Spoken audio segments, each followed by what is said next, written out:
go down. Hallelujah. That's right. Every lift your hands. Oh, you can feel the strength of the Lord right now. That's right. It's not about you anymore right now. It's about our God. It's about our God.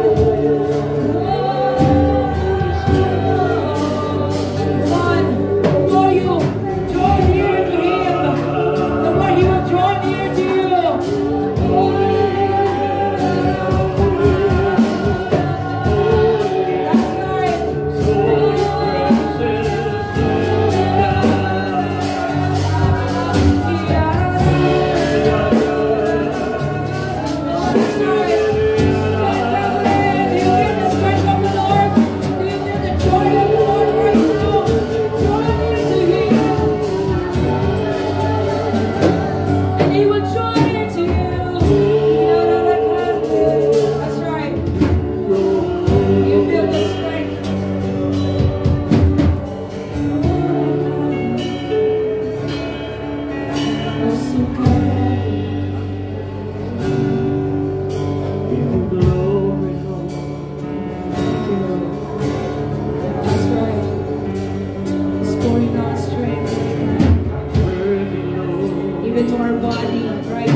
Angels cry,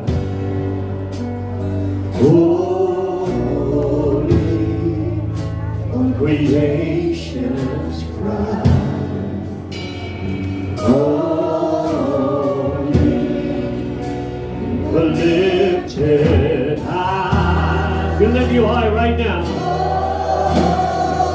You are holy forever. Holy forever. Holy presence of God.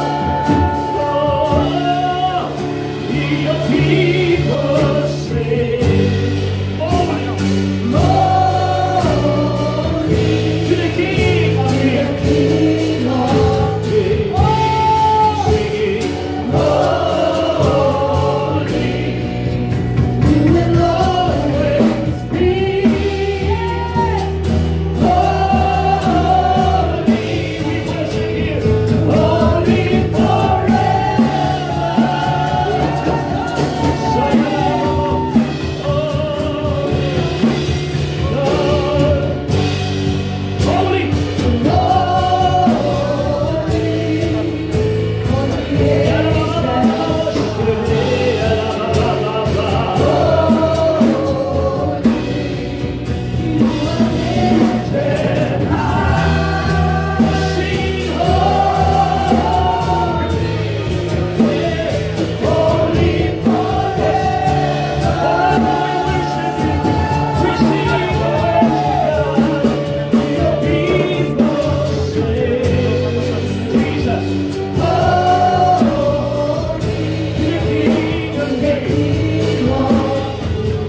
is groaning. Groaning and longing for what? The manifestations of sons of God. Maring yung iba, hindi naiintindihan yun. No? Hindi nila na-realize yung ibig sabihin ng word na yon. Nevertheless, ang pinakaano po niyan, yung John chapter 16. Ang sabi ng Panginoon sa John chapter 16, kapag malapit ng manganak ang isang babae, nandoon po yung pain, nandoon po yung sakit. Okay? Sa mga babaeng nanganak, masakit manganak. But sabi ng Panginoon, in that pain will never last forever because after kang makapanganak, your pain, your sorrow will turn into joy. Are you here? Bakit? Sapagkat meron ng ipinanganak. At ang ibig sabihin po ng ipinanganak, sinasabi po ng Panginoon dyan, ay darating ang Panginoon. He is coming. Hallelujah. Kaya nga, sabi ng Panginoon, ang tunay na future po natin ay hindi po yung ikaw ay naging engineer one day, architect one day, doctor one day. Ang sabi ni Pablo, hindi mo po pwedeng ikumpara ang kasalukuyang kapighatian. You cannot compare the present suffering. Ano man yung suffering na iyong kinalalagyan ngayon, hamon o ine-entertain or anything, but you cannot compare it to the glory of God that is about to be revealed. Hallelujah. Hindi po ninyo masusukot, hindi po ninyo madidescribe kung anong klase yon. Ang pinaka-eksakto po noon ay yung transfiguration ni Jesus Christ sa Matthew 17. Nung nag-shine out siya sa kanyang glory. Okay? Yung Mount Transfiguration na yon ay isang prophetic message na mangyayari sa atin sa future. Hallelujah, hindi yata kayo excited dito. Praise God, sabi mo sa iyong katabi, excited ka ba ron? Alam mo yung mga taong punong-puno ng entertainment ng problema at pressurize sa mundong yon, no? Ito yung humina yung kanilang standing o awareness of their future. Alam mo ba na kapag hindi mo alam ang iyong future, meron kang tendency na ma-depress ngayon. The moment na humina ang revelation ng iyong kinabukasan, ng iyong destiny, the moment na ikaw ay hindi nagatungan ng sense of destiny, you will begin to absorb what's happening to you in the present. Madali kang mag-absorb. Alam po ninyo, kapag alam mo ang iyong destiny, alam mo ang iyong future, nakapokus ka dyan, malakas ang iyong spiritual immunity, hindi ka basta-basta nawawala ng pag-asa. Ang mga tao na nawawala ng pag-asa, ibig sabihin, bumababa yung level ng kanilang pag-asa, something wrong. Pag bumababa ang level of your faith, something wrong. Are you here? Pansinin nyo, pagka bumaba physically, ang ating physical immune system, nagiging susceptible tayo sa lahat ng klase ng disease. Nagsisimula tayong sipunin, ubuhin. Bakit? Kasi your body start being weakened and becoming what? Sick. So anong gagawin sa inong doktor? Bibigyan ka ng gamot, sasabihin sa'yo, mag-exercise ka, sabihin sa'yo, huwag ka magpupuyat, sabihin sa'yo, ibabalik ka sa isang disiplina para matone down ang katawan mo. At ang sasabihin ng doktor siya, kumain po kayo ng fiber, kumain po kayo ng iba't ibang klaseng prutas, magpaaraw po kayo until mabalik sa iyo ang iyong tone ng iyong katawan. Until your body becomes what? Strong again. Same with the spirit. Kapag madali ka nang maapektuhan ng hopelessness, madali ka nang maapektuhan ng depression, madali ka nang maapektuhan ng worry, isa lang ibig sabihin yan, your spiritual immune system is getting low. Bakit nag-getting low? Bakit bumababa yung spiritual immune system mo? Kasi nagsisimula ka nang i-absorb yung material world, masyado mo nang pinaniniwalaan yung consciousness ng physical kesa sa consciousness ng spiritual. Ang magre-regulate at magde-define ng buhay mo dito sa mundong ito is not the material consciousness. It's not the physical consciousness. It is your spiritual consciousness. Sabi ko sa inyo nung nakaraan, ang isa sa pinaka-stronghold ng kaaway sa buhay mo ay yung palagi kang conscious at ini-entertain mo what is happening. You're absorbing what's happening in the matrix. O yung iba, Ano, Matrix? Ano yan? Biglang, ano yun? Kung napanood po ninyo yung Matrix, di ba? Meron kayo nakapanood na Matrix? Anong ginagawa ni Neo doon? Ni Neo. Anong pangalan niya? Neo. Bilhin mo, very prophetic. New. Born new. New creation. Nakaupo sila doon sa upuan, tapos meron nakakonektang wire sa kanila, doon sa computer, pumapasok sa invisible realm, doon sa invisible realm, yun yung isang dimension na ikaw ay nakakalaya sa material world at doon nakakalipad ka. Yung sense of freedom, ang galing nga ng movie na yun kasi kaya ka palang pumunta doon sa dimension na yun. At doon sa dimension na yun, nakita natin na merong labanan doon. Di ba binaril siya? Talaga ang bibilis ng baril. Ikaw ba kaya mong ilagan yung bala? Pero si Neo, sabi niya, gumagano-gano siya. Meron mga labanan sa mundo na binabanatan ka ng kaaway, pero ang ginagawa mo, because you master in the dimension of the Spirit, iniiwagan na mo na ginagano. Hindi ka tinatamaan. Why? Because you master the consciousness in that dimension. At yun yung ayaw ng kaaway na mag-focus ka, na disiplinahin mo ang sarili mo to be in that consciousness of the Spirit. That's the reason why kakatamaran mo ang mga discipline ng pagbabasa ng Bible, prayer, speaking in tongues. Bakit aatakihin ng laziness into that? So that your spiritual immune system ay hindi maging malakas. Tandaan po ninyo. Ano sinabi ng Galatians? Walk in the Spirit. Ano kasi the word? That you may not fulfill the desire of the physical, the desire, the lust of the flesh. Pag sinabing lust of the flesh, makinig ko kayo, hindi po pwedeng ang utak nyo, pag sinabing lust of the flesh, puro immorality lang ang pinupulpil. Yung sobrang pagkain o glutton, it's a form of lust. Nasa sa pagkain. Halimbawa, masyado ka materialistic, punong-puno yung 3 cabinet mo ng damit, bili ka pa rin ng damit. Ang tawag doon, lust of materialism. Sabihin nyo sa akin, yung bang lahat ng nasa damit nyo, nandun sa cabinet ninyo, nagagamit nyo?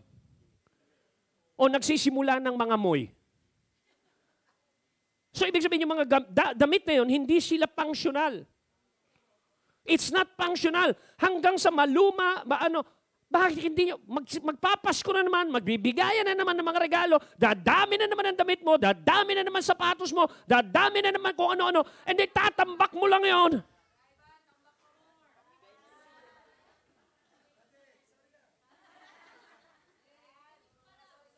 Naiintindihan nyo?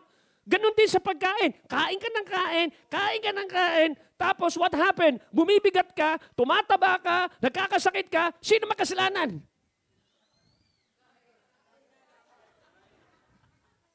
Sabi ng mga scientists, yung isang meal na kinain natin, yun ay i-digest ng isang araw. 3 beses tayong kumakain isang araw, di 3 araw natin i-digest yun.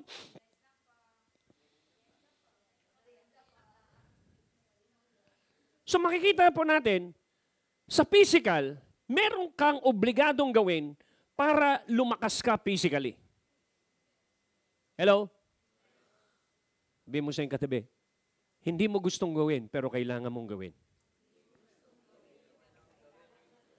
Akita mo, minsan, di ba, nagtatrabaho ka, hindi mo gusto tinatamad ka, umuulan, pero kailangan Yung mga anak natin, hindi nila gustong mag-aaral niyan gusto niya matulog Ayaw nga nag-struggle yan gumising Di ba? May warfare kayong mag-ina. Ano ba? Gising ka na. Mamaya na. Hanggang hindi nakapasok. Sinong nanalo? Yung katawan niya. Tulog pa ako, inantok ako Bakit siya inantok? Kasi alauna, nag-ML pa. Yeah. So, ibig sabihin, nawawala siya doon sa tamang focus, sa tamang discipline. Pag naapektuhan yung rhythm of your discipline and focus, what will happen is that the world begin to replace yung kanilang standard, yung kanilang norms na maging norms mo. And then mawawala ka na naman sa sense of direction, mawawala ka na naman sa sense of destiny, mawawala ka na naman sa sense of focus. You begin to become more conscious again sa physical world until paikot-ikot ka na naman sa wilderness at hindi ka na nakapasok sa promised land. Hallelujah. Hello? And then cycle goes on. Cycle goes on. Bakit kailangan mo magbasa? Yung iba, Pastor, ba't kailangan ko magbasa ng Bible? Bakit? Kasi the moment na hindi nabantayan ang utak mo ng tamang kaisipan, ito makakasingit yung maling kaisipan na magpo-produce ng maling imahinasyon at yung maling imahinasyon ay mag-e-express ng maling aksyon at yung maling aksyon ay nagko-compose ng maling buhay.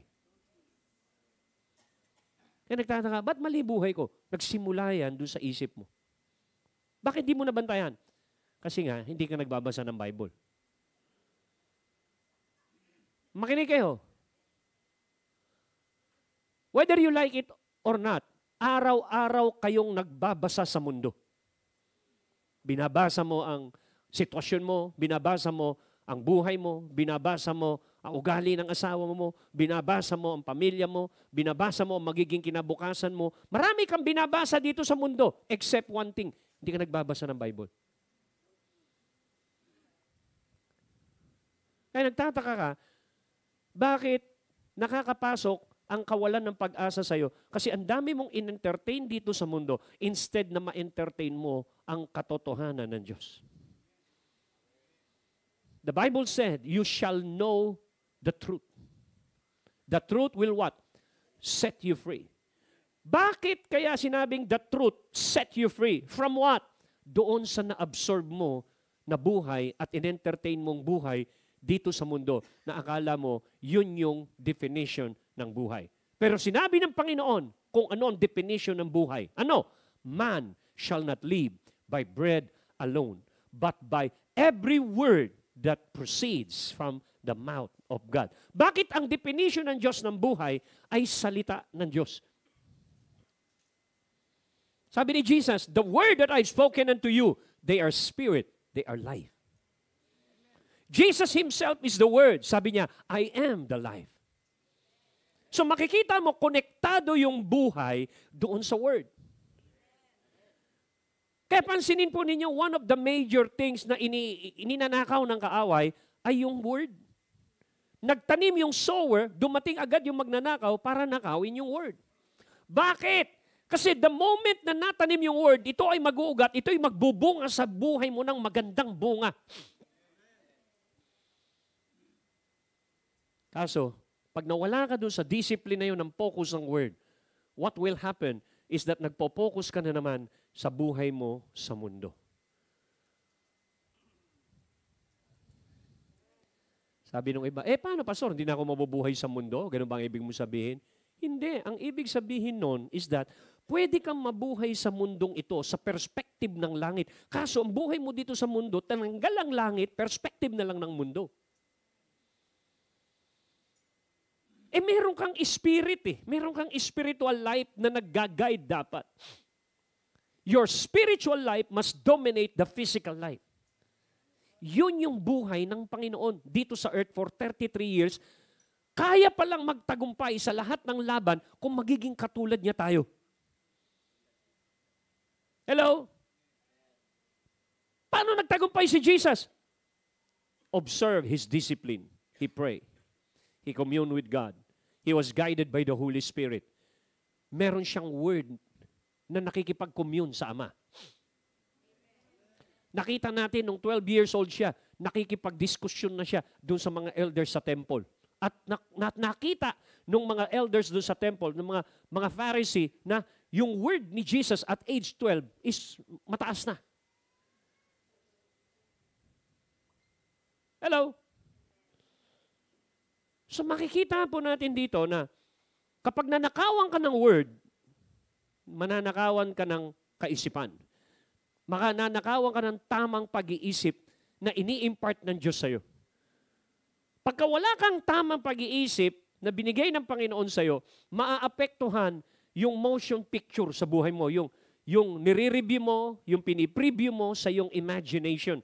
And then, habang nakikita mo yung negative na picture sa yung imagination, nakatulala kang ganyan, palungkot ng palungkot yung mukha mo sa pinanonood mo sa yung imagination. Sino rito minsan nanonood ng mga telenovela, nanonood siyang gano'n, ay, kawawa naman siya. Tapos mamaya umiiyak, kawawa naman siya. Isipin mo, yung pinanonood mong yon sa screen na yon, nanonood ka sa yung imagination. Araw-araw yun, meron kang panonood sa imagination mo. Kaya minsan, bigla kang ma-excite. Naka-imagine ka ng mall. Ay, masarap ang pagkain doon sa food court na tayo. So your action was defined and rehearsed in your imagination. Di ba yung woman with an issue of blood, bago niya hawakan yung damit ni Lord, sa kanyang imagination, nahawakan na niya, na-rehearse na niya. Makinig kayo, if victory is not rehearsed in your imagination, defeat will come. Hello? Praise God. Mukhang ano eh. Nag-almusal ba tayo lahat? Nag-almusal? Akala ko kami dalawa lang ni Alan ng puyat dito eh. Kasi matindi yung airplane na pinagdalan sa amin eh. Bumaba kami ng 10:30. Umalis kami ng dumating kami dito mag-aalauna na. Sabi ko gusto ko nang matulog. Ang nai-imagine ko na at that time nag-aantay kami ng baggage namin. 30 minutes, wala pa. Nung umupo na nga kami doon sa doon sa cart eh. Nakaupo na kaming ganun eh. Sabi ko doon sa pengang kape. May dala akong basa na ganun. Nakapagkape na ako, wala pa yung bag. Nagsisimula nang may stir up yung inis ko. Punta ako doon sa security guard. Ba't ang tagal nun? Sir, kinukuha pa sa Terminal 3. Nasa Terminal 2 tayo. Sabi ko, mula ngayon, I understand. Hindi na ako sasakay sa Air Asia. Supposed to be maaga yung flight ko. 5:55. Alam niyo nangyari? Nagbago sila ng flight ng 4:30. Madaling araw. Nag-email daw sila doon sa agency na pinagawa na namin ticket. Yung agency, hindi naman kami in-inform.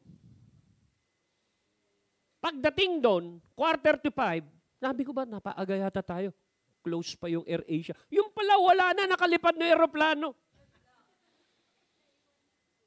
Tapos nung pinipresent namin yung ticket doon sa counter, ang sabi niya, Sir, hindi ba kayo na-inform? Na ano? Nagbago ho yung flight natin. Wala kaming inform, wala kaming text, wala lahat. Eh, paano yan? Hindi nyo kami na-inform. Kailangan ilipat nyo kami sa ibang airline. Wala ho kami sa policy yun, sir eh. Hanggang sa inaano nila yung agency, hindi na rin na makontak yung agency. So, nagdiskusyon kami. Sinuot ko na yung media ko. Oh. Sabi ko, may mali kayo. Hindi nyo kami in-inform. Hindi nakarating sa amin. Hindi ba kapag ka nag-email kayo tapos nag-return back sa inyo, ibig sabihin, merong two-way communication. Wala kayong two-way communication. Kayo lang yung nag-release. So, hindi nyo po pwedeng sabihin may mali kami kasi walang nag-agree. Pag hindi nag-agree yung isang party, ibig sabihin, obligado kayo na ilipat siya sa ibang schedule kasi ayaw niya. Alam nyo, natahimik yung kinuusap yung supervisor. Hanggang sa supervisor na kausap ko. Tumaas yung rango nung kausap ko.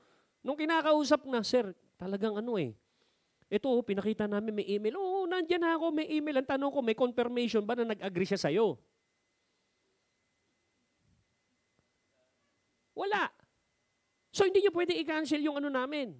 Gusto namin umalis. Wala raw sa policy nila yon. Ang policy nila, yung susunod na flight, doon kami. Sa Cebu Pacific naman, pag na-miss mo yung oras mo, cancel na yon. Magbabayad ka uli. Ganun sila kalupit. Ang isang maganda lang na airline, Philippine Airlines. PAL. So sabi ko, Lord, siguro talagang doon kami sa PAL. Walang problema sa baggage. Pagkain, mayroong mga kakain. Meron eh. Kasi sa Cebu Pacific, entertain ka lang ng mga laro-laro eh. Kukuha mo lang yung pouch, lalagyan ng sipilyo. So makikita ninyo na out of that scenario, no? Kapag ka ina-absorb mo na yung sitwasyon na yun, you start being affected. Nagugulo ka na. Kasi gusto mo mangyari yung gusto mo. Ito pa masakit. Di bumalik kami. Hindi na namin ginulo yung si James para ihatid kami o sundin kami sa airport para bumalik sa bahay nila. Mga alas 6 yun eh. 6:30 nakakuha kami ng van. 200 pesos mula sa airport papunta doon sa Kauswagan. From Lagindingan to Kauswagan. Bumaba kami doon sa Petron. Binaba namin lahat ng gamit. Pati yung maliit kong tinatanggal yung trolley, di ba? Tinatanggal yon. Nakababa yun. Nagbayad na ako. Nung isasara na nung driver, yung kanyang van, hindi namin alam na yung maliit na maleta, na ibalik niya uli doon sa van. Hindi naman namin alam. Lahat kami, umuwi na. Mag-aalas 12 na, maliligo ako. Sabi yung David, nasaan yung maleta? Maliit. Hinanap. Wala yung maleta. Paano ko maliligo niyan? Wala yung maleta. Panibagong sitwasyon na naman yan. Nakaka-stir up na naman. Bakit di mo binaba ko yun. Nakita pa niya eh. Yung driver, akala niya, hindi sa amin, ibinalik doon sa van. Pagkakain namin, diretso kami sa Ayala Mall. Wala ron. Hanggang sa na-trace namin yung number nung lalaki na yun. Nasaan yung maleta? Nasa airport. Bumalik. 40 minutes travel na naman kami. Hanggang sa nakuha ko yung maleta. Bumalik kami ng bahay 2 p.m. Alam niyo ba kung anong oras kami gumising bago makapunta ron? 3 o'clock gising na kami. Up to 2 o'clock nagtatravel ako. Airport, Ayala, bahay, airport. Pagkatapos nun, nakaligo na ako. Sabi ko, ayoko nang kumain. Tutulog muna ako. So makikita mo ninyo, kung ikaw nandun sa ganun sitwasyon, mahina-hina ang espiritu mo, magiging irritable ka buong araw eh. Para bang malas ko naman ngayong araw na to. Daming mga aberya. Tapos pagdating doon sa dulo, hanggang gabi, nag-aantay kami, 1:00 nung bagahe, nung yun, hanggang 1:00. Tapos sinabi ko doon sa text, sinong preacher bukas? Eh di ikaw. Ha? Magpipreach akong ganon ang aking naranasan?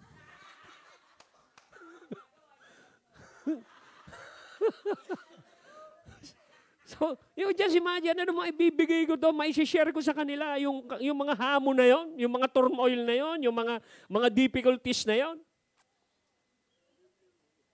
Di ba? Ano sasabihin ko sa inyo? Baka sa sobrang galit ko, huwag kayong sasakay ng AirAsia, ha? Huwag kayong sasakay ng Cebu Pacific, Philippine Airlines na lang kayo. Bakit? Sa sobrang galit. Di ba? So, kung titignan mo, akala mo mga sitwasyon lang yon. But the reality, all of those situations in that day is called warfare. Responsable ka na ingatan mo yung sarili mo na maapektuhan ka nun. Are you here? Minsan, isang word lang na manggagaling sa kapitbahay mo, kaibigan mo, ka-churchmate mo, isang word lang, pwedeng magpangting ang tenga mo. Si Jesus, napakatalim ng kanyang sinabi kay Peter. Ang talim nung sinabi niya. Pero ang ganda naman nung sinabi ni Peter, Lord, hindi ka mamamatay over my dead body. Get behind me, Satan. Kung mahina-hina spirit mo, ikaw si Peter, sinabihan ka na get behind me, Satan ni Lord. 3 years mong kasama, hindi ka ba ma-open nun? Mayroong tendency na ma-open ka. But this warfare, maganda yung sinabi ni Peter, pero hindi maganda doon kay Jesus. Hindi niya tinanggap yung words ni Peter. Bakit? Kasi ang destiny niya mamatay sa krus. Tapos meron siyang isang boses na maririnig na hindi siya mamamatay. That's warfare. Sabi mo sa iyong katabi, dapat sharp ka. Ano nangyayari sa buhay mo? It's either may slow down yung spiritual momentum mo na kapag hindi ka nag-ingat, hindi mo alam, hindi ka disiplinado, na conscious ka sa realm ng spirit, pwede kang may slow down sa isang level ng isang emosyon na hanggang doon ka na lang.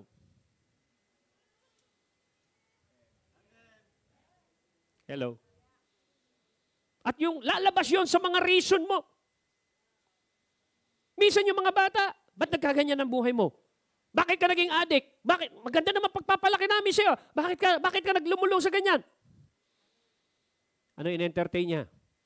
Broken family kami. Wala yung tatay ko. Maliit pa lang kami. Iniwan na kami ng tatay ko. Pati nanay ko. Wawa naman kami. Walang nag-alaga sa amin. Kaya nagkaganito ako. See? So, kaka-entertain mo ng mga drama sa buhay, naging artista ka ng mundong ito na walang bayad. Kaya yung mga demonyo sa paligid mo, pinapalakpak ko, galing umarte. Galing umarte. Sino nagbigay ng script? Sila. Sino bumulong? Sila. Paano yung script nila? Inabsorb mo sa mundo. Ang ganda na binibigay na script sa iyo ng word. You are victorious. You have peace. You are more than conqueror. Ang ganda na pa pwedeng i-program. Pero bakit? Na-absorb mo para bang negatibo? Something wrong with your focus. Something wrong with your accuracy. Something wrong with your sensitivity. With your walking with God. Hallelujah. Praise God. Sabi mo sa iyong katabi, mag-focus ka. Hindi pa ako nagsisimula. Wala pa, oh. Ayan pa lang, oh. Praise God. Ito yung title natin. The Holy Spirit comes to our aid. Kaya kung walang katulong na malakas-lakas, para tulungan ka na mamuhay ng tama, mamuhay ng may katagumpayan, mamuhay ng may kapayapaan at kagalakan sa mundong ito without the help of the Holy Spirit. Mahirapan tayo. Mas kailangan natin ang tulong at gabay ng Holy Spirit ngayon more than ever before. I-develop po ninyo yung consciousness sa realm ng Spirit.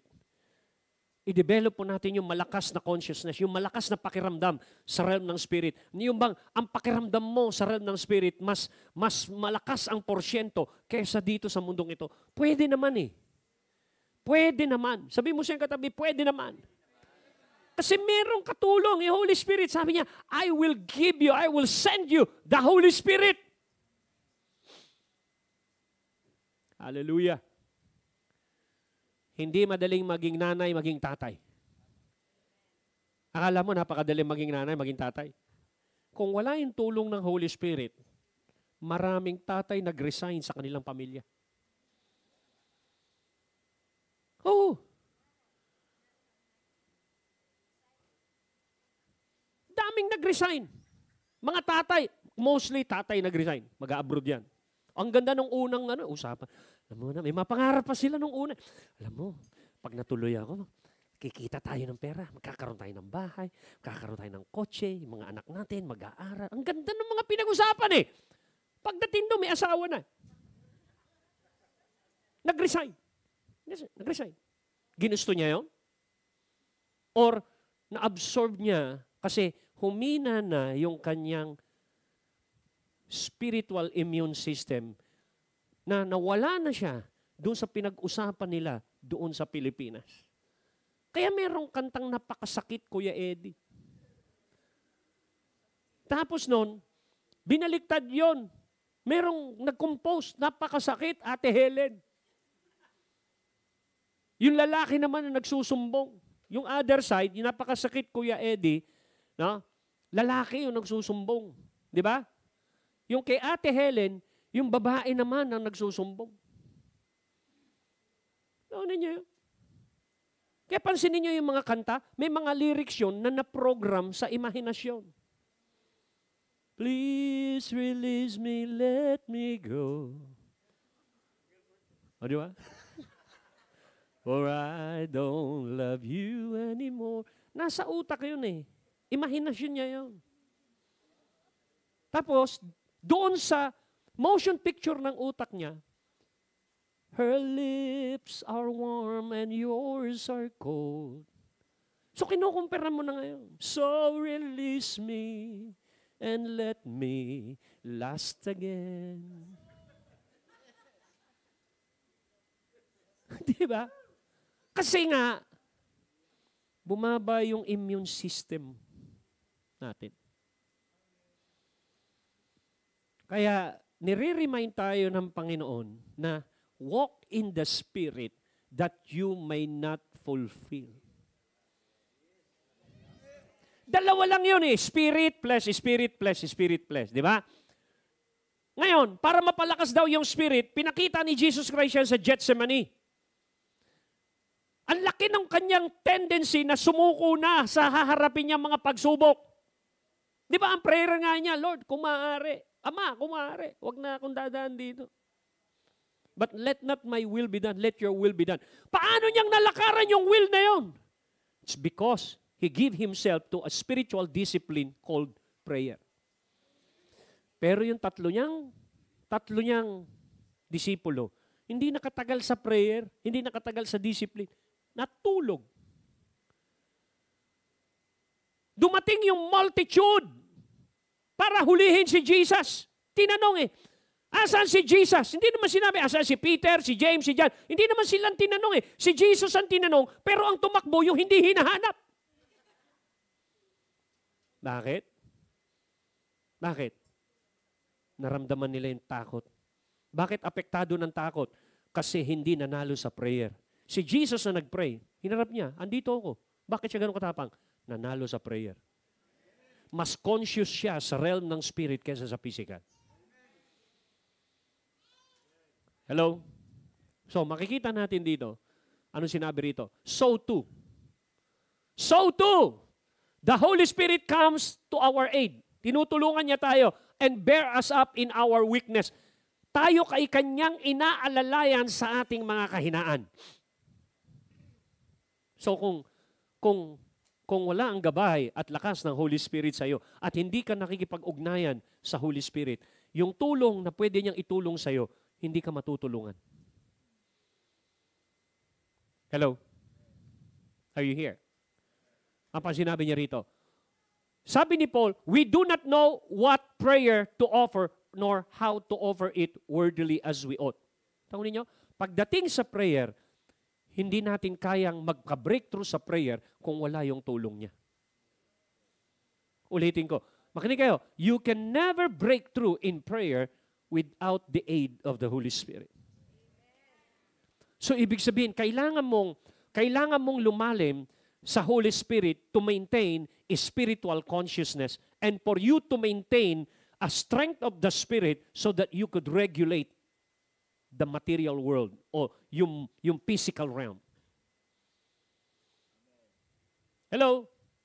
Ang sabi niya, but the Spirit Himself goes to meet our supplication and pleads in our behalf. Pansinin niyo yung word na pleads. Yung word pleads na yan, is a courtroom term. How do you plead? Sasabihin sa iyo ng judge, how do you plead? Guilty or not guilty? I plead not guilty, Your Honor. Okay? Because you plead not guilty, labanan tayo. Ipakita mo ang lahat ng ebidensya na hindi ka guilty. Sabi nung akusasyon, sabi nung nag-aakusa, nakita ko po yan! Nagnakaw ng tithes and offering! Guilty. Pero nung sabi nung Holy Spirit, yung counselor bumulong, sabihin mo ganito, 1 John 1:9. Ano 1 John 1:9?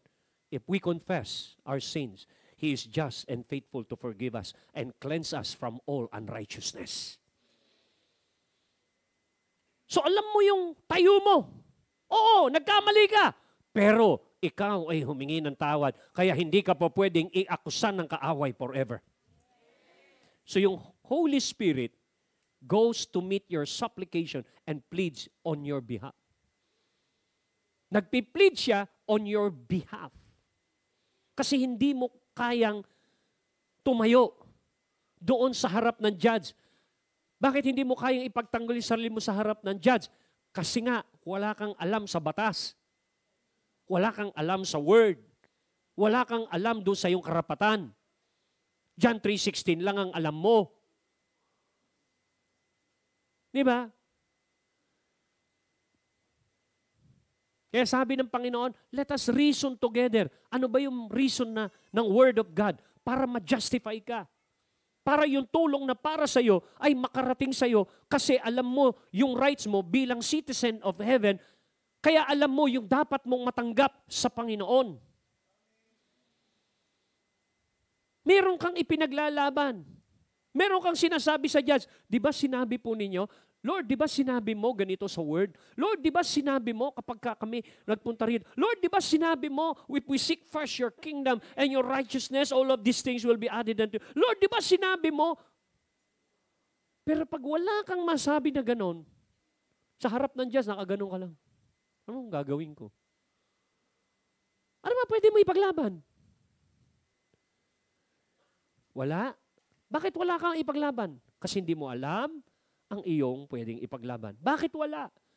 Kasi inatake ka ng kaaway na huwag magdisiplina, huwag alamin ang iyong karapatan. Kaya nagtataka ka, no? Hindi ka kumukonsulta sa Diyos, hindi ka kumukonsulta sa Ama, hindi ka rin kumukonsulta sa pastor, hindi ka kumukonsulta doon sa mga kaibigan mo mayroong Word of God. Kanino ka na ipagkonsulta doon sa mga tao? Ang sinabi, Brad, daanin na lang natin sa inuman yan. Masusolve ang problema mo. Inuman lang tayo. Doon ka kumukonsulta. Kaya nagtataka ka, kinukuha mo yung advice nila, o nga, Brad, bili ka ng gin. Magkalimutan tayo ng problema. So yun yung solusyon ng mundo. Instead na may solusyon na galing sa Holy Spirit. Alam niyo kung bakit? Bakit nasa cycle yung buhay ng tao, pagkatalo ng buhay ng tao? Minsan pupunta ka rito sa church, meron nang nabuo sa utak mo na lahat ng maririnig mo doon sa preacher, makakatulong sa'yo na mag-increase ang pera mo, mag-increase ang buhay mo. Pero meron mga time na kailangan mong pakinggan. Mag-aral ka hanggang sa magkaroon ng muscle ang discipline mo, nalaman mo ang identity mo, nalaman mo ang authority mo, nalaman mo kung ano pundasyon ng pananampalataya mo, nalaman mo kung ano, paano makinig ng boses ng Panginoon. Hindi lang yung, nakadesign lang yung utak mo tuwing every Sunday, uupo ako dyan, pagkatapos noon, uuwi na ako, pagkatapos ko maibigay yung tithes and offering ko, naka-amen na ako, na benediction na, uuwi na ako. But our life is not progressively changing to the point our life become a blessing to others. Hello? Diba? Halimbawa, punta na ako ng Dubai. Meron akong misyon. Abutin ako ng 100 taon. Sino magpipreach dito? Ako pa rin ba? Ako pa rin? Hindi ba kayo? Ang kasunod. Kaya kayo tinitrain. Kaya ka tinitrain doon sa maliit. Di ba? Hello? So paano natin mapapakain yung ating kaluluwa? kung ang lahat ng ating dependency nandun sa man of God at hindi natuto doon sa Holy Spirit. Yun ang dahilan kung bakit minsan tinetext yung inyong mga devotion. Bakit? Kasi pinupush natin kayo sa isang spiritual discipline para lumago at lumakas sa iyong spiritual life so that you will not be affected by the things of this earth. Hallelujah. So, pansinin po ninyo. He pleads in our behalf with unspeakable yearning and groaning too deep for utterance. Pag sinabing groanings, alam niyo bago binuhay, makinig kayo, bago binuhay ni Lord si Lazarus, he groaned in the spirit. Bago siya nag-release, Lazarus, comfort. May groaning. Pagdating sa verse 27, and he who searches the hearts of men know what is in the mind of the Holy Spirit or what is his intent, because the Spirit intercede and pleads before God in behalf of the saint according to and in harmony with God's will. So sasabihin ng Holy Spirit sa harapan ng Diyos, before God, in behalf of the saints, para siyang nagiging attorney sa harapan ng judge. Sinasabi niya, Ama, ganito po yan, ganyan, ganyan, ganyan. Siya po ay nag-i-intercede at nagpi-plead kasi hindi mo alam kung paano. Kaya lahat tayo, pagdating sa korte, kailangan natin ng abogado. Hello? At kapag ka nagkaroon na ng verdict doon sa lower court, at hindi ka kampante, itaas natin ang laban. Ilagay natin sa Supreme Court. Ag-aapila ka ng mas mataas. Bakit? Ayaw mong sumuko sa laban. Hello? Naalala niyo yung Luke 18, di ba? Merong judge. Pero ang dinidescribe niya doon, prayer. Merong widow, merong nag-aakusa, may humihingi ng justice. Di ba? Bakit present niya yung Luke 18, dinescribe niya yon as a court system, tapos yung verse 1, sabi niya, kaya niya to sinabing parable na ito, that men always ought to pray and never give up. Bakit? Sapagkat yung panalangin natin, through the help of the Holy Spirit, can be answered. I said it can be answered. So, anong dapat natin gawin? Hallelujah. Sabi ng John 16:13, si Jesus ang nagsasalita. Ang sinasabi niya, when the Spirit of truth or the truth-giving Spirit come, anong kanyang gagawin? He will what? Guide you into all truth. Everybody say, all truth. Gagabayan ka raw niya sa lahat ng reality ng katotohanan ng Diyos. Lahat ng truth. Kasi minsan, bulag tayo eh. Bulag tayo sa mga katotohanan ng Diyos. Minsan, inaakay tayo ng Holy Spirit, hindi dyan ang daan, dito ang daan, anak, dito ang daan, ito akayin kita, ito ang daan, yan, lakaran mo yan. He will guide you. Iga-guide ka niya. Naalala niyo yung first time kayong sumulat ng pangalan niyo? Paano kayo sumulat ng pangalan niyo? Di ba, nilagyan ng mga tuldok-tuldok, tapos pinagdudugtong-dugtong niyo, o kaya babakatin yon, makikita niyo, may bakat may pattern, yung isang paper, tapos babakatin mo lang, hanggang sa nakasulat ka ng pangalan mo. Ha? Puntuha ka. Pangalan, isulat ko pangalan mo. Mami mo, mami, pangalan ko. Mami mo, palak mo. Pangalan pa lang yan. Ha?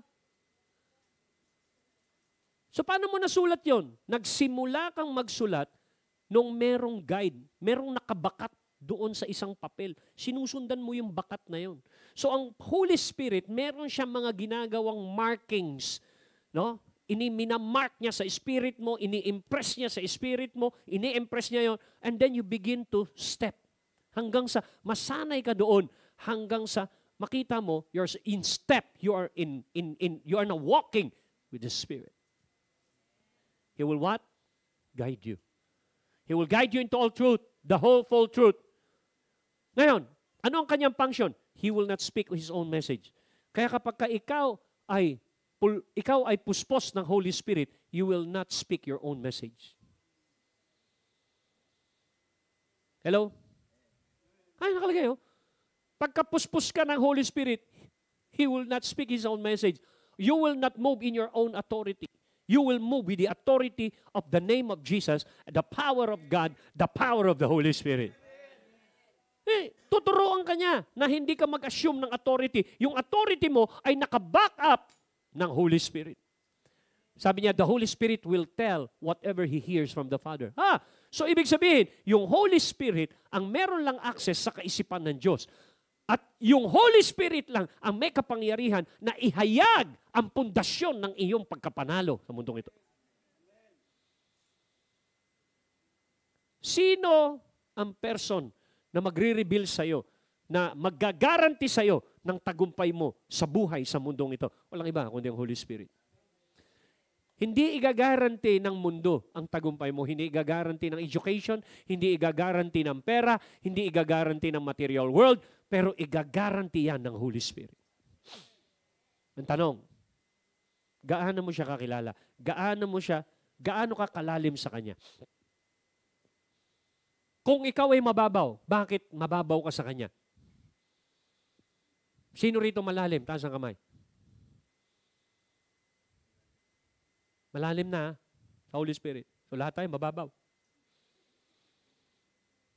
Kung mababaw tayo, bakit tayo naging mababaw? Siguro, when di natin ginagawa, yung nire-require ng Panginoon, paano lumalim? Ano yung nire-require para lumalim? Babalik tayo sa 6 step to Christian growth. Magbabasa ka ng Bible, meron kang devotion, attend ka ng fellowship, attend ka ng prayer, may worship, may fasting. Baka hindi mo ginagawa yung basic na yon. Alam niyo kung bakit ako naglagay na, okay, let us maintain our spiritual discipline. Balik natin yung 30 minutes to 1 hour na speaking in tongues, i-record nyo. Ibalik natin. Bakit? Establish a discipline to maintain spiritual sensitivity. I-check uli yung mga devotion. Tingnan natin kung mayroong nagde-devotion pa. Ibalik uli. I-check uli yung nagde-devotion. Check nyo. I-check yung mga bagay na yun na nagpapalakas sa pananampalataya ng tao. Dahil pag hindi natin na-check yun, pag binalik ko naman yun, magre-reklamo ang mga laman ninyo. Ano, ginagawa mo kaming robot? Dinidiktahan mo kami? Malis ka na kung ayaw mong magpadisiplina sa Panginoon at ayaw mong magpadisiplina sa Holy Spirit, sa gobyerno ng langit. Wala kang gobyerno sa buhay mo at ikaw ay magre-rebelde habang buhay sa panukala ng Diyos. Tapos mag-a-attract ka, hihingi ka ng blessing kay Lord. Hindi mo ma-attract ang blessing. Your life is cursed.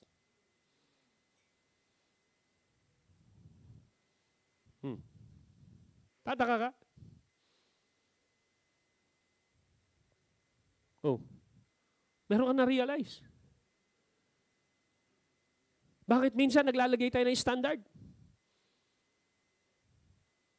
Bawat individual, alam mo yung standard mo. Yung standard operation mo, alam mo. Hindi ka na magtatanong, Lord, ba't ako nang hina? Ikaw ang mesas mo sumagot yan. Pag nagugutom ka, alam mo solusyon. Di ba? Pag nagugutom ka, kakain ka. Alam mo mga step mo pag nagugutom ka. Pumunta ka sa rep, pumunta ka sa kaldero. Alam mo mga hakbang na gagawin mo pag nagugutom ka. Tapos pagka nangihinang espiritu mo, hindi mo alam. Hindi mo alam. Iiyak-iyak ka sa isang sulok, hindi mo alam.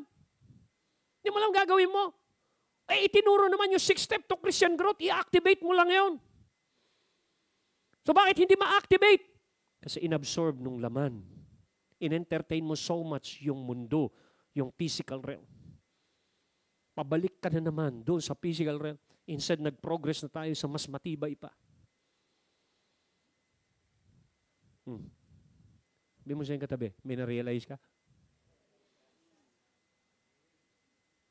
So, ano sinasabi ng Panginoon sa atin dito?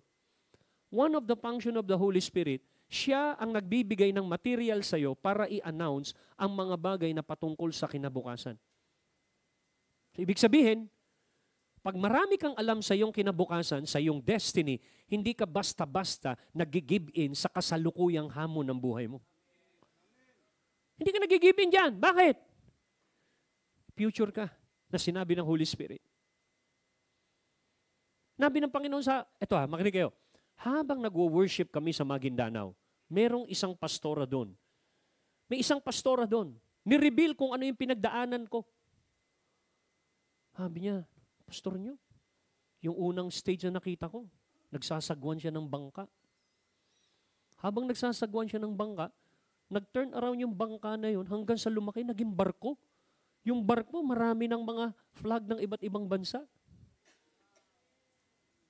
So, ano ibig sabihin nun? Ang ibig sabihin nun, no, God is about to promote my ministry from local to international level. Kaya merong mga challenges, testing. Bakit? To qualify you for promotion. Hindi pa pwedeng i-test ka hindi pa pwedeng i-promote ka nang hindi ka tinetest. Ready na ba to? Ito pa sabi. Habang nagpipreach akong gano'n, umuulan ng pera. Yung mga bills, pumupunta dun sa mesa, nagpa-pile up sila. Bundle. Ano ibig sabihin nun? With that, sinasabi ng Panginoon na, I am assuring you of your financial breakthrough and provision. Tapos nun, pinakita doon sa kanya, sa mga kasama ko, lahat kami, tinignan, may mga singsing. Yung iba, yung singsing nandito. Hanggang dyan lang siya. Yung ibang singsing, nasa gitna. Pero yung singsing na nakasuot sa akin, kabuo.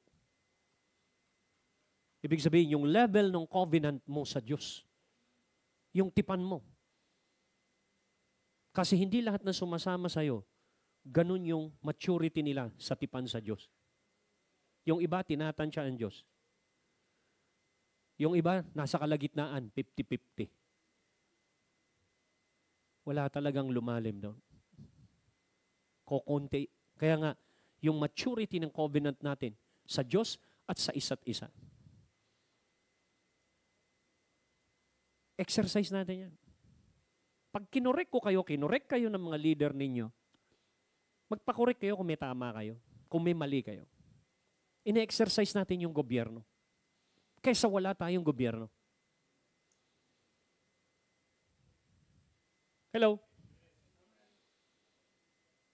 Ngayon, kapag merong umalis dito, no, at magchichismis sa labas, huwag niyong pakinggan. Hayaan mo siyang ma-poison ng chismis niya. Dahil pag pinatulan niya yon, magugulo kayo, kakampi kayo doon, tatanggapin niyo sa bahay niya yon. Bibisita sa bahay ninyo yon, tatanggapin ninyo yon. Hello? Are you here? Alam mo sabi ni Pablo, layuan niyo yung tao na yan para maramdaman niya na meron siyang mali. 3 beses sabi ng Panginoon, kinorek mo ang isang tao, ayaw niya makinig. Sabi ng Matthew, ituring mo siyang unbeliever. Those are principles. So saan nagsisimula yon? Hanggang sa dumarating yung time, kapag ka gano'n ang attitude mo, di mo papansin, nagkakaroon ng kampi-kampihan sa loob ng church.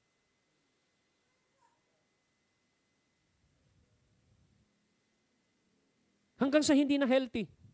Ayaw na magpasakop ng mga tao. Wala nang loyalty sa Word of God na lumalabas, dumadaloy doon sa man of God, sa mga leader. At marami ka na maririnig na, yan, pinapabura niya, yung leader lang naman niya.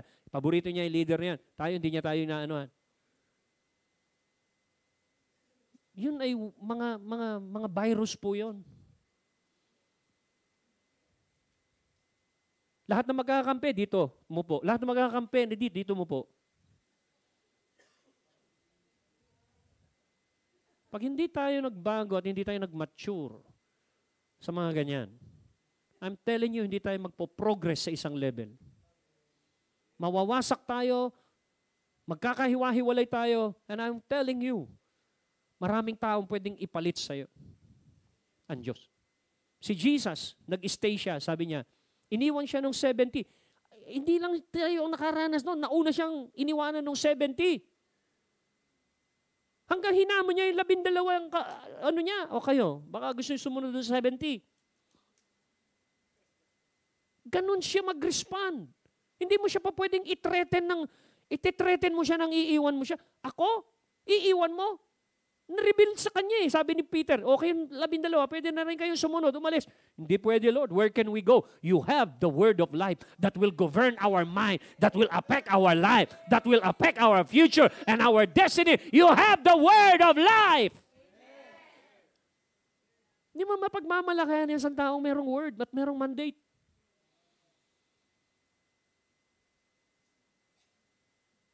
Makikita ninyo, sabi niya, the Holy Spirit is the announcer of your destiny of the future. He revealed to you. Bakit niya i-reveal sa iyo ang future? Para hindi ka mag-assume.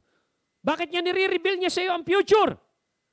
Para makakuha ka ng mas malalim at mag-ugat ang iyong confidence kay Lord at hindi sa tao. Nire-reveal niya sa iyo ang alin? Ang future, para hindi ka mabigla pagka dumating na ang pagkakataon na yon. Hindi ka natatakot, hindi ka nag-aalala. Bakit? Nireveal niya sa iyo ang future. Hindi ka mabibigla, Lord, hindi ko yan alam. Why God revealed to you the future? So that you begin to what? Prepare yourself when that phase of destiny, when the chapter of your life comes, you are well prepared na harapin yun. Kaya niya nire-reveal ang future. So that you will have a sense of discipline and a sense of preparation so that you could participate the will of God fulfilled in that chapter of your life.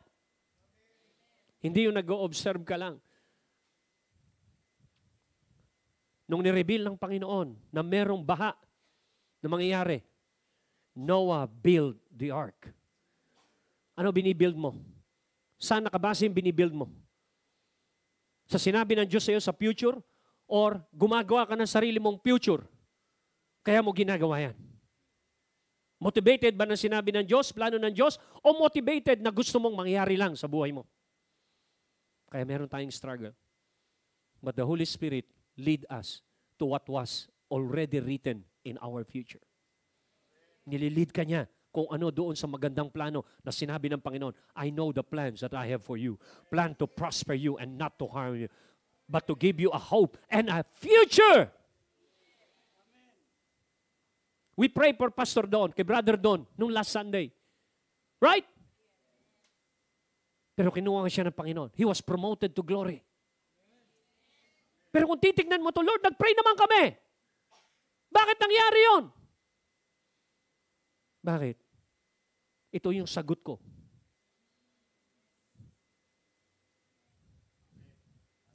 Sinagot ka. It's more than what you think.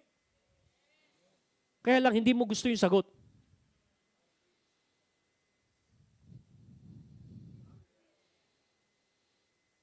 Amen.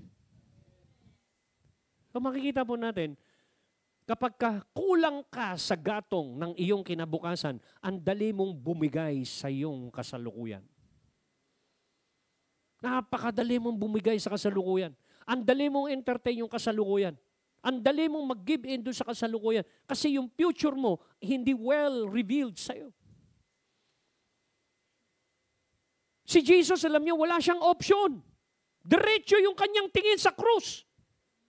Wala siyang plan B. Bakit? It was revealed. Paano na lamang na-revealed? Pinabasa niya yung Isaiah, the Spirit of the Lord God is upon me, and He anointed me to preach the gospel to the poor, and He has sent me to heal the brokenhearted. Binabasa niya yung scripture na yon. Thousands of years ago pa yon. Bago na isulat yon, bago siya dumating. Binabasa niya. Then it was revealed to him, this day, this is scripture is my destiny. It will be fulfilled now in my life. Paano nalaman niya na siya yun?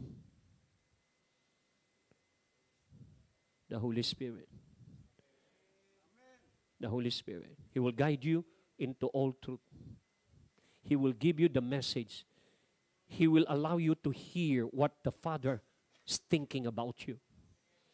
So that you will what? You will know that you are not an orphan, but you are loved by the Father. Hindi ka nag-iisa sa laban na yan. Merong ama na nag-aaruga sa iyo at inihahayag niya ang kanyang kaisipan patungkol sa iyong kinabukasan para malaman mo na siya ang ama at meron siyang kinabukasan para sa iyo, sinend niya yung Holy Spirit at para sabihin sa iyo, sabihin mo yung kinabukasan nila na inihanda ko. Holy Spirit, i-reveal mo ang kinabukasan. I-announce mo ang kinabukasan nila. Yung i-announce mo, iniisip ko sa kanila. Yun ang trabaho ng Holy Spirit. Ngayon, kung hindi natin didisiplinahin yan, na lumago dito, hindi tayo magpe-pray in tongues. Hindi tayo magdi-discipline into that. Makinig kayo. Hindi tayo lalago spiritually. Hindi magi-increase ang ating spiritual sensitivity. I believe in these days, God is calling us to go deeper to the relationship and consciousness with the Holy Spirit. Sapagkat masyado nang bumibilis ang takbo ng mundo. Nakita po ni Daniel ang lifestyle natin. Sa book of Daniel, sabi niya, on the last day, knowledge increase and people will be running through and fro. Alam niyo ba ngayon? Bakit sobrang bilis ang takbo ng galaw ng mundo? Sapagkat yung computer, yung AI, yung mga robot na yan, sabi ni Elon Musk, ang kinakatakot niya sa AI at doon sa mga robot na ito, when they become coming into singularity. Pagka naging single, nagkaroon ng oneness, yung AI, yung robot at lahat ng ito nagtugma, idodominate niya ang human race. Mas matindi pa yon sa nuclear war. Kakatakutan mo ang mga robot and you will ask mercy on them. Ganong katindi. Ibig sabihin, yung ginawa mong robot will become your God. Tatakutin ka nung ginawa mong robot. I-dominate ka nun. Ganon tayo umabot sa pag-express kung anong meron tayo. Yung ginagawa natin ang sisira sa atin. Nakakatakot yun. Yung sinabi ng Romans, God will leave them to their own destruction in the name of modern technology. Hello? Kaya kung hindi tayo lalalim sa Holy Spirit, lunukin tayo ng mundo. Hanggang sa hindi mo mapapansin na we are now applying their lifestyle instead the lifestyle of heaven. Hanggang sa mawawalan ng saysay yung salitang pananampalataya sa iyo. Na hindi na aktibo, hindi na ganong ka-healthy ang iyong pananampalataya. Why? Because you are now swallowed by a system. Na kung saan yung lugar ng Holy Spirit na ikaw ay akayin sa katotohanan, palakasin ang iyong pananampalataya, tanggapin ang pagpapala ng Diyos, mahihirapan na. Kasi yung downloader, yung nagda-download sa spirit mo, wala nang nagda-download. Kaya napakaganda na i-maintain po natin yung personal discipline ng prayer at ng word. I-maintain po natin yung ating mga cluster. I-intensify po natin. Naalala niyo yung mga preaching ko dito? It is a time of intensification. Naalala niyo yun? I-review ninyo yun. Naka-record po ito. Kumanap po kayo ng ways o paano mag-review. Hindi lang yung mga sinulat ninyo dyan. Ang dami nating naka-review. Try to review it. The Lord kept warning us again and again at sa lahat ng ito so that we could what? Ma-stretch tayo. Makinig kayo. Alam niyo kung nasan season tayo ngayon? Malapit na pong mag-rapture, malapit na mag-exodus. Ang mundo, nakakaranas na ng iba't ibang klaseng nature. ng tagutom, nakakaranas na. Rapture is imminent. Pero bago mag-rapture, meron pong isang window na nandoon that the Egyptian were stripped by Israelite with gold. Na ibig sabihin, ipaparanas ng Panginoon ng isang window. There will be transfers of wealth from the wicked to the righteous. Sasabay yun sa Great Awakening. Sasabay yun buburahin ng Panginoon Diyos ang reason mo, bakit hindi mo siya makapaglingkuran with such intensity, with such quality, bakit hindi ka makapag-commit sa Kanya ng todo-todo. And one of that reason is the limitation of finances.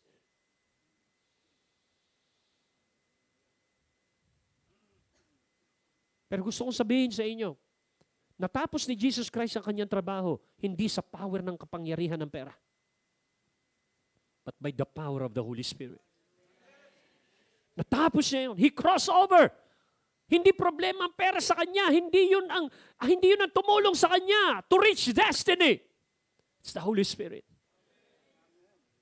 Ang laki ng pagkukulang natin kapag inabsorb natin ang mga bagay dito sa mundong ito. Hanggang sa nire-reprogram ka ng mundong ito. Up to the point na sinasabi ni Pablo paulit-ulit, do not be conformed to the standard of this world, but let your mind be renewed by revelation. As the Holy Spirit revealed to you, your mind is renewed. Hello? Hallelujah. Praise God. Alam nyo, hindi ito yung season na tayo ay masyadong relax. Tignan nyo po ang schedule ko hanggang March 2024. Tignan po niyo yung schedule ko, buong October. Occupied po ako. Buong October, nasa Negros at Iloilo po ako. No time for myself. No time. Occupied po ako. Kung kayo siguro nasa lugar ko, sasabihin nyo, hindi magandang buhay ito. Wala nang ibang gagawin kundi mag-preach, mag-equip, mag-preach, mag-pray, mag-equip, warfare, equip. Kaya kapag mayroong mga isang araw na pagitan na sasabihin, pastor, mag-relax tayo sa dagat. Nakakapag-relax kami, hindi yun yung intention, ba't ako napunta ron? Bonus lang yun.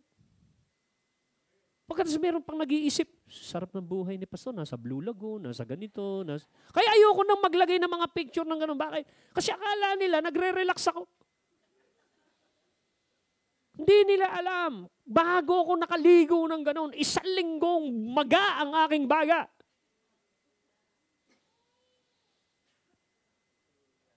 Makakayanan ko ba yun ang sarili kong lakas?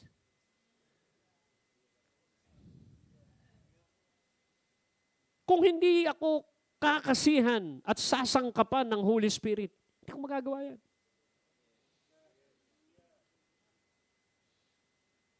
Pwede ko mag-reason, Lord, asawa ko nasa stage of process ng paggaling. Pwede bang dito muna ako hanggang sa gumaling siya bago ako gawin yung trabaho ko?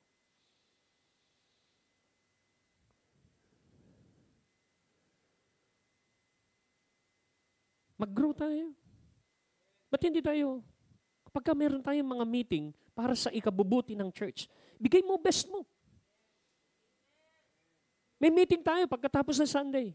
Kung leader ka, i-train mo yung leader mo sa mas mataas na leadership level.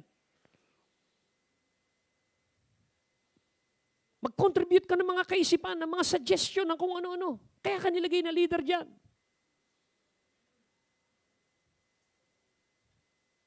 Hindi na natin.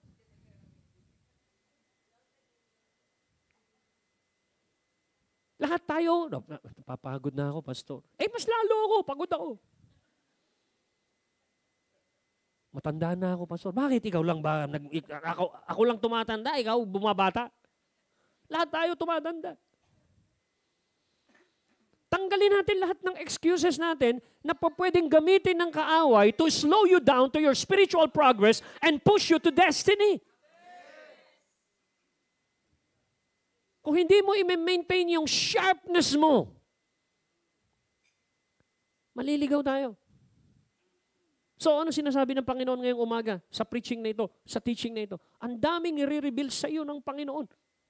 Kung magre-respond ka lang ng tama, sasabihin mo, Kailangan palang bumalik ako sa spiritual discipline ko. Kailangan pala lumalim ako sa speaking in tongues. From 30 minutes, dapat pala nag-progress ako ng 1 hour so that mas accurate yung pakikinig ko ng boses para mas lalo kong alam ang lalim ng aking kinabukasan. And I'm going to use my future, the revealed future, to become what?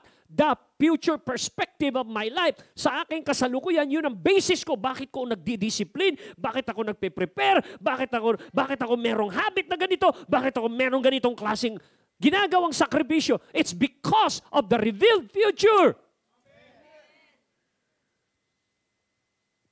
Bakit ka agresibo? Bakit ka merong passion sa ganyan? Bakit hindi ka nawawala ng zeal in your work? Because of the future. Because of my assignment. Because of the mandate that has been revealed. May mandato ka ba? Meron bang future sa'yo? Meron bang future si Lord sa'yo? Yes, meron! God said, I know. But if you don't seek God to what He knows, it will never be revealed. The only way for the things that He knows will be revealed by the Holy Spirit. Yun ang dahilan. Hindi tayo dapat tamarin sa prayer, sa breakthrough, sa worship, Sunday services, at i-enhance natin when it comes to the works of the Lord. Give your effort, give your best to the work of the Lord. Do something bigger. Mangarap ka para sa gawain ng Panginoon, para sa kaharian niya. Mobilize, advance the kingdom of God. Amen. Praise God. I want you to lift your hands to God right now in the name of Jesus. You begin to pray in the Spirit. Come on, you begin to pray in the Spirit. Hallelujah. Shakatarabamadala. Biande. Everybody, let your spirit be stirred up. Ask the Holy Spirit, bring me to the next level. Patawarin mo ko sa, in-entertain ko ang laziness. In-entertain ko, Panginoon, ang mga bagay, inabsorb ko ang mga temporary things. Forgive me, Lord. Tanggalin mo lahat ng tanikala ng kaaway na nag-i-slow down ng spiritual progress. In the name of Jesus. Hallelujah. Break every walls. In the name of Jesus, oh God. Every walls of Jericho. In Jesus' name. Hallelujah, Lord. Let your Holy Spirit change me. Change us from glory to glory. Let the Holy Spirit increase revelation. Reveal the future. Encourage your people by revelation. Encourage your people by the future. Right now. Sharapakatalaba. Let there be a fresh commitment. Lord, fresh commitment to the Holy Spirit, the helper, the paraclete, the teacher, the intercessor in our life. Hallelujah. That we need to fight the good fight of faith by the help of the Holy Spirit. Sakatarababakatarabamababayalama. Shialababakatalaba. Oh, yeah. Siale. Oh, God. Oh, God, in the name of Jesus. Hallelujah. Dispel every darkness. Tanggalin mo ang bawat kadiliman. Lunukin ang liwanag ng iyong kapahayagan. In the name of Jesus. Hallelujah. We will not allow the enemy to distract us. We will not allow the enemy to slow us down or discourage us by any situation, by any circumstances. We will arise and fulfill destiny.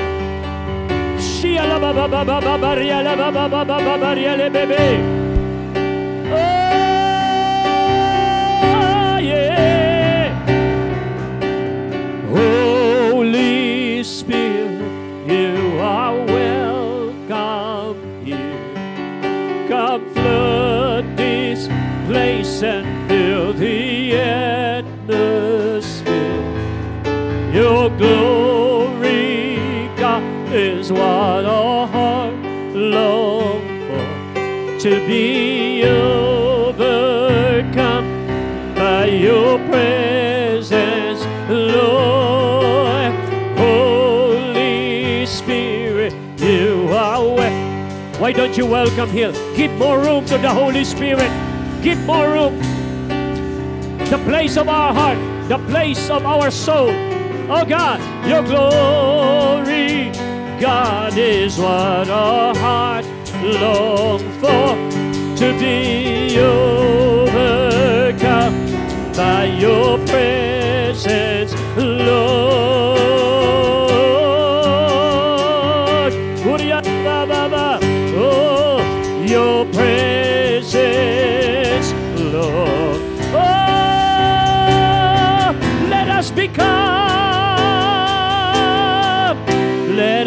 become more aware of your presence.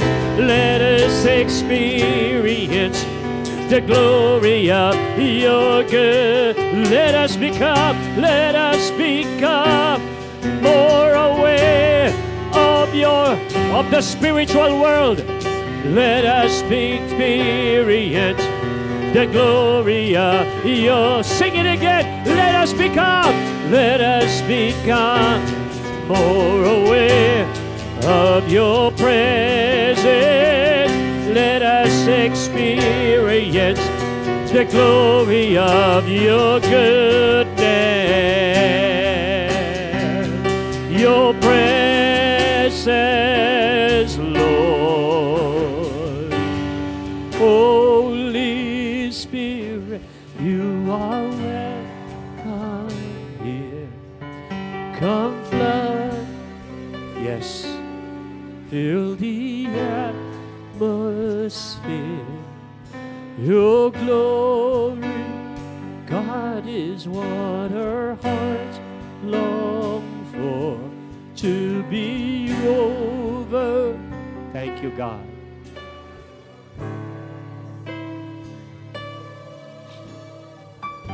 Lift your hands to God right now. Now I want us to communicate to the Holy Spirit. Ask Him. Ask Him that He help us to have that routine, that discipline, to maintain His spiritual consciousness. Bakit hindi ka humingi ng panibagong lakas para ma-overcome ang gravity, ang pulling down ng mundong ito? Lord, release us from cycle of wilderness. Cause us to enter into what you have promised. We do not want to die in the wilderness of flesh and carnality. We want to enter into the promised land of the spirit dimension. Let there be a shifting of our life, entering into the fullness of Christ. Hallelujah. No longer tossed by the waves of this life. Hindi na kami pwedeng alunin pa ng mga alon ng buhay. In the name of Jesus right now, there is a voice. The voice of the Spirit is saying, come up in a new level. Come up. Upgrade the level of consciousness. Upgrade your spiritual routine. Upgrade. It is a season of intensification. It is a season of accuracy. Sharabababaka. Oh, Rababa, that's why I want you to pray in tongues right now. Let there be a fresh baptism. Let there be a fresh move. Let there be a fresh move of the Holy Spirit over your life right now. So, Rebakatalababababu. Ah, Rabba, say it. Kedelebebeya. Receive the move. Thank you, God. Oh, yes, Lord. Announce the future. Announce the destiny to your people. Let your people build according to revelation. Let your people build according to the leading of the Spirit.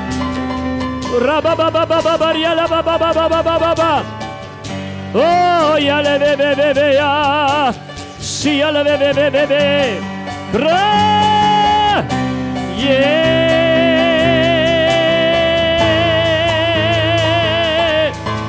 Shout Jesus from the mountain, Jesus in the street. Come on, prophesy.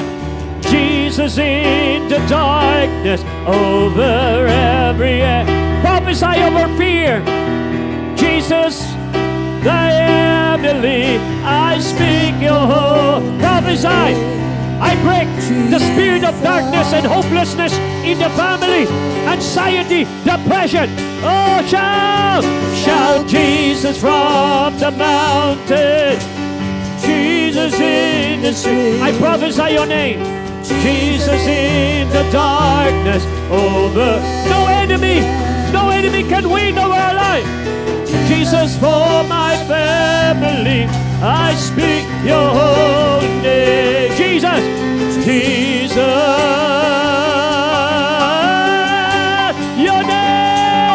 your name is power, your name is healing, your name is life. Break, break, break, break, break. Break every stronghold. Shine to the shadow. Burn like a fire. Oh, your name is power. Your name is healing. Your name is life. Jesus, we thank you, Lord, for the light. Break every stronghold. Shine to the shadow. Burns like the fire. Now lift your hand. Just receive it. Receive it. Absorb. Absorb the anointing. Absorb. Absorb the empowerment of the Holy Spirit in your spirit right now. Hallelujah. Tandaan mo, God is full of hope. God is full of light. He wants that to come. He wants that to happen in your life. He planned victory. He wants victory to happen in your life. Hallelujah. The Lord is peace. He wants you to move and live with peace, not with fear. Receive your peace. Receive your peace. Shalom. Shalom in your spirit. Shalom in your soul. Shalom in your body. Hallelujah. Only the Holy Spirit can guarantee you success. Only the Holy Spirit can guarantee you success. I want us to close in prayer. Ipag-pray mo ang katabi mo right now. Come on, pray.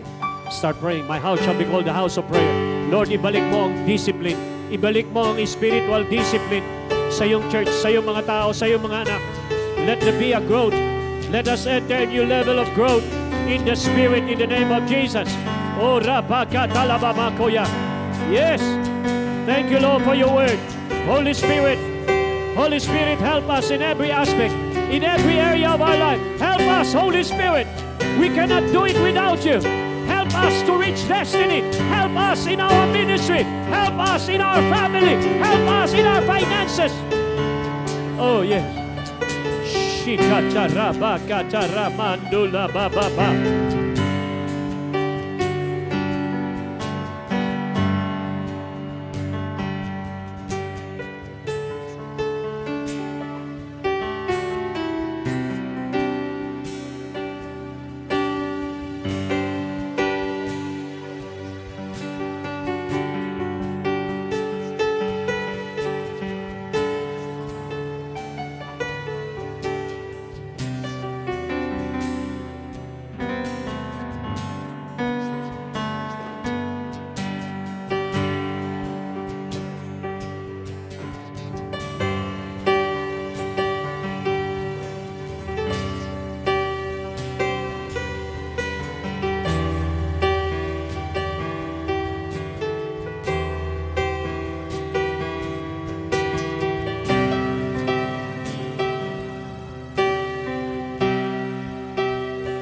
Hallelujah. Glory to God. Are you excited? Hallelujah. Kayo po ba ay napalakas? Hallelujah. Ito, hallelujah. Sa akin po, ang dating po sa akin yan, to be a true disciple, o lingkod, you need to know, you need to know what is about, anong ibig sabihin ng discipline. Hallelujah. Marami pong walang discipline, kaya hindi sila talaga nagagamit ng tama. Marami pong mga inhinyero na walang disiplina. Yung pong yung kaalaman nila sa theory, hindi nila sinusunod dahil mayroon pong hardship. Hallelujah. Kung ikaw ay magiging disciple, yung pagdidisiplina po ng yung spiritual well-being ay kailangan po ng hardship. Kaya sabi ni Pablo kay Timothy, endure hardship as a good soldier of God. Labanan ito. Sundalo tayo, hindi tayo engineer. Sundalo. Hallelujah. Kaya kailangan natin ng disiplina para tayo ay maging matatag sa espiritu. Hallelujah. Ang dami pong mga Bible verses na nakakatulong sa'yo, nakakaliwanag sa'yo kung ano ibig sabihin ng matrix. Hallelujah. Yung pong sa Ephesians chapter 4, yung to know the love of God, the depth, the width, the height, at meron dong depth. Hallelujah. Yung pong depth, the fourth dimension, spiritual dimension po yon.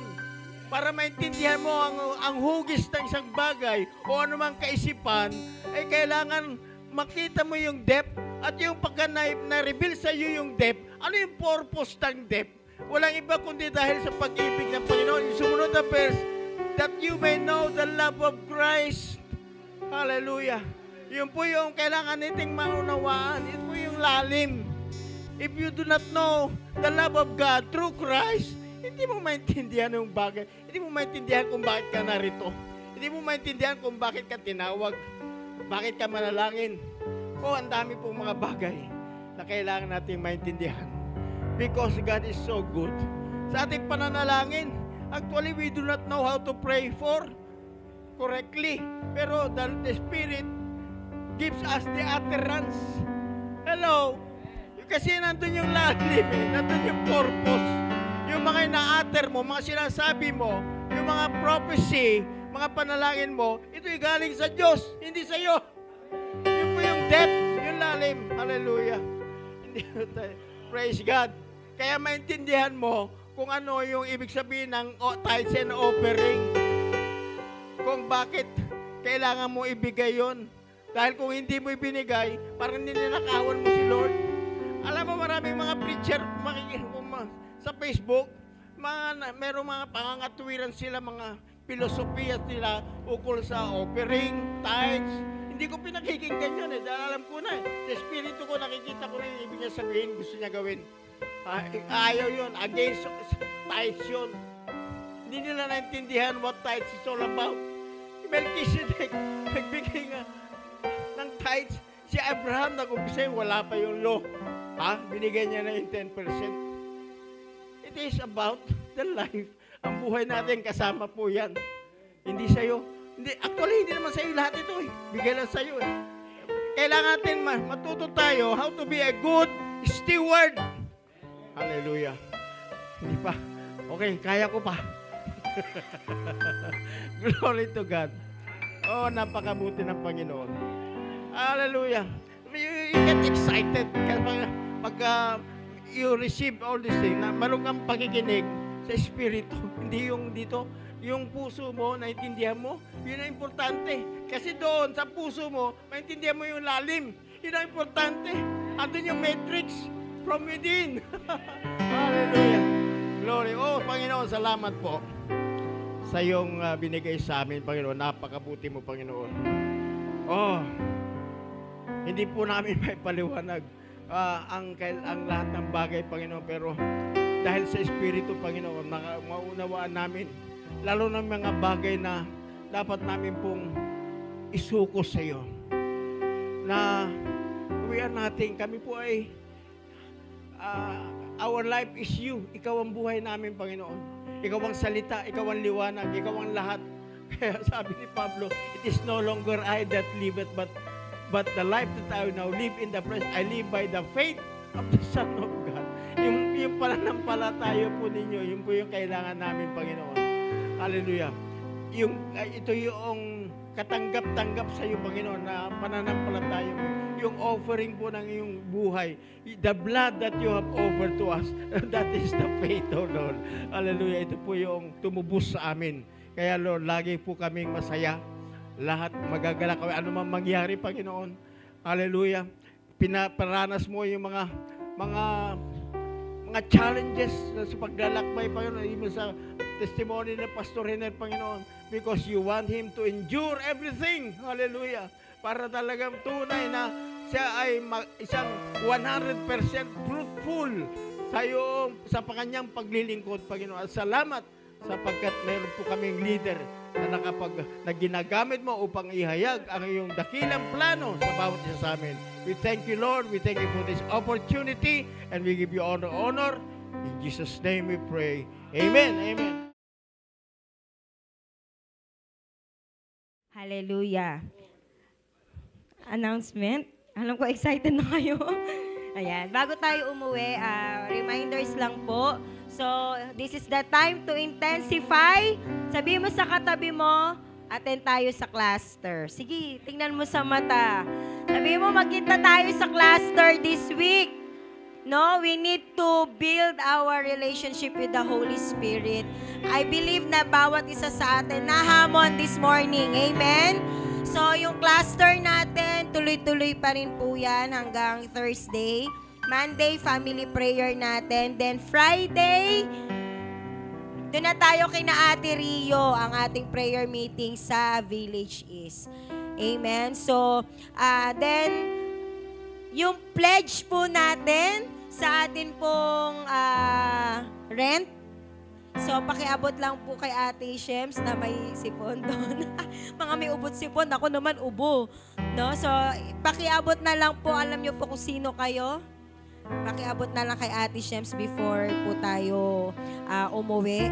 And then, pinapaalalahanan pa rin po, pati po yung atin pong chip in para sa Christmas party. Anong aga talaga ng announcement no? So, iabot po natin kay Ate Nats. Nandyan po siya sa likod. Ayan. And then, further announcement na lang. Alam ko, ang dami nagtatanong sa akin, ate, may youth service ba? Ate, may youth service ba? So, dahil may nangyari sa atin for the past week, medyo na-busy po. But we will announce yung atin pong youth service. Amen? So, kung wala na tayo ibang announcement, ayan, yung afternoon, dahil wala tayong youth service, pwede natin gamitin yung time to meet our nest. No, parang ang daming may sakit, no? Parang nagtitingin din ako mga may ubot sipon. So, kung nandito naman yung mga eaglets ninyo, yung mga eagles, kahit 15 minutes, i-touch natin yung ating mga eaglets. Ayan. So, what else? Worship team, wala namang announcement. So, sige po, tayo po ay tumayo para sa closing prayer. Please keep in prayer din po sina Pastor Henner. Aalis po uli sila ng Tuesday. Umano lang, nag-CR lang dito. So, alis po sila ng Tuesday. Keep them in prayer kasi dire-diretso na po itong pag-alis na to. Diretso yan for the whole 3 months na natitira. Prayer. December na po. December 16 na yung balik. No? So, let's pray.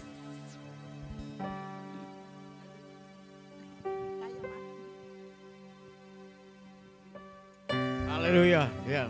Thank you, Lord. Lord, salamat po sa iyong lingkod na si Pastor Henner, Panginoon. That you're really, you're fully anointing him, oh God. Thank you for the breakthrough. Thank you for the anointing that you have given him. Thank you even the provision that you have given him, oh God. Sa kanyang health, oh Lord, salamat. At sa kanyang puso, Panginoon, paano po siya magtimpe sa mga challenges.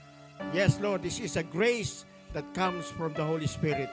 And I pray na sa kanila pong paglisan muli, Panginoon, upang tuparin ang kanilang ang ibinigay mong ministry sa kanila.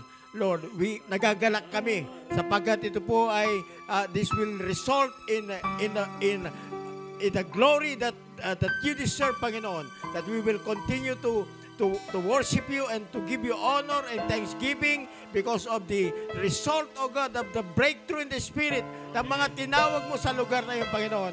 Lord, ito po yung pinangako mo that you will pour out your Spirit upon all flesh. And Lord, ginagamit mo instrumento si Pastor Hinero at kasama kami doon, Lord, because we pray. We are encouraged to pray for him, oh God. Ito po kailangan namin. Kailangan namin ang kapangyarihan ng banal na Espiritu. Ito po ang kailangan namin ngayon while we are waiting for your return, oh God. Salamat po sa pangako mo. Ito ang aming, ito ang nagpapalakas sa aming Panginoon. This is what gives us confidence. Yung pong pangako mo that yung pong naghihintay sa iyo, Panginoon, you will be glorified. When you appear, we will also appear with you in glory. What a promise, oh God. This is a promise that makes us partakers of your divine nature. This is your purpose, that we will be like Jesus, that we will be like your Son, Panginoon, ang wangis mo, Panginoon. Salamat po, Panginoon. Salamat sa testimony ng bawat isa. Hallelujah. Salamat po sa iyong patnubay at lahat po ng bagay nito ay dahil po sa iyong dakilang plano, Panginoon. Kaya po kami nagpupuri, nagpapasalamat sa iyo. Ang gabay mo, Panginoon, kay Pastor Hiner, Panginoon. In Jesus' name we pray. Amen and amen. God bless you. Let us pray. Let us close in prayer. Hallelujah. Thank you, Lord, that we are not destined to live in fear. We are not destined to live in worry. We are not destined to live in anxiety or lack, oh God, because we have the Holy Spirit in us, Lord. Thank you for the Holy Spirit, our helper, our paraclete, our standby, our teacher, our comforter, the one who leads us into all truth. Thank you, Holy Spirit, that you never leave us and you never forsake us. And even for this whole week, Lord God, we are confident ng pagsama mo sa amin, Lord. You are Jehovah Shammah, the one who is always with us. Hallelujah. And Lord, even this week, we are confident, Panginoon, hallelujah, of your provision, of the joy and the peace, the righteousness of the Holy Spirit in our lives. Salamat for the strength and the empowerment, oh God, and the authority that you have given your children. Hayaan mo, Panginoon, na ikaw siyang patuloy na malwalhati sa aming buhay sa pangalan ni Jesus. Now unto Him who is eternal, immortal, invisible, the only wise God, the honor, glory. In Jesus' mighty name we pray.